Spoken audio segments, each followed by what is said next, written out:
Connect series channel settings.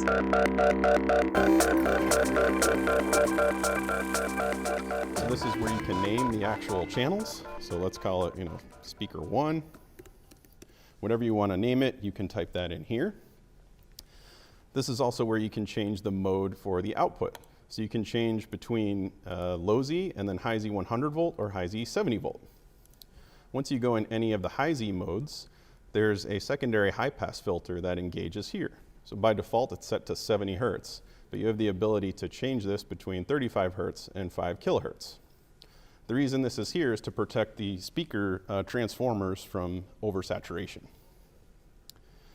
Next section here is for Smart Power Bridge.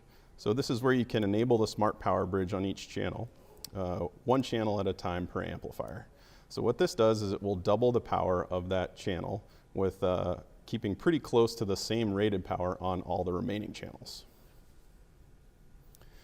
Channel standby at the bottom, so this is where you can fully disable an individual channel rather than turning off an entire amplifier. So say you've got a speaker that's blown that you want to go repair on one specific channel, well, now you can disable that channel rather than turning off the entire amplifier.